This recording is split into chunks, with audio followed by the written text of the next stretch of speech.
கர்த்தருடைய பரிசுத்த நாமம் மகிமைப்படுவதாக.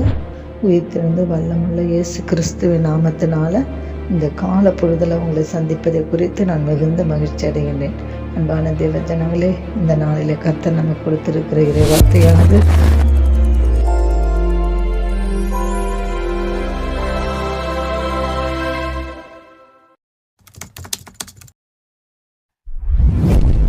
சங்கீதம் 149 3வது வசனத்தை நம்ம வாசித்து தியானிக்கலாம். அவருடைய நாமத்தை நடனத்தோடு துதித்து தம்புரினாலும் கிண்ணறத்தினாலும் அவரை கீர்த்தனம் பண்ண கடவுள்கள்.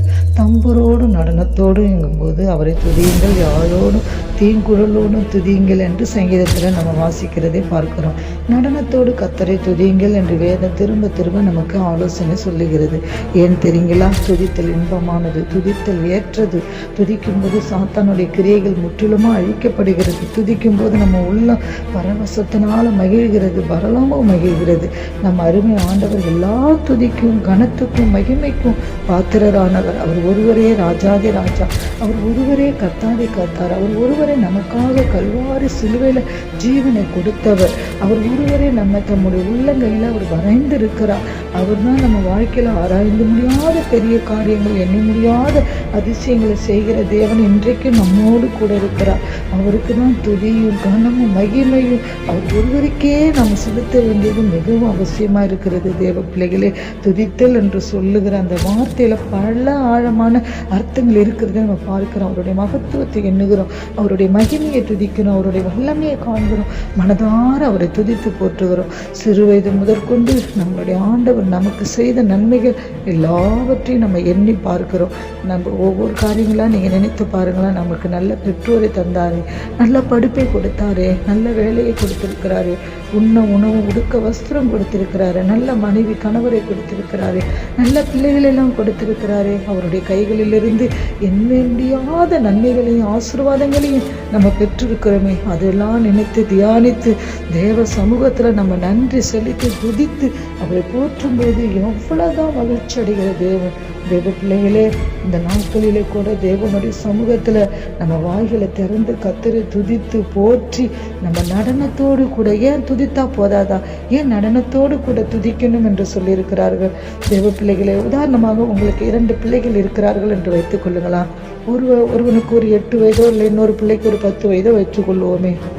நீங்கள் வெளியூருக்கு போய்விட்டு நீங்கள் ஊருக்கு திரும்பி வரும்போது நீங்கள் வருகிறதை பார்த்த உடனே அந்த பிள்ளைகள் என்ன பண்ணுவாங்க?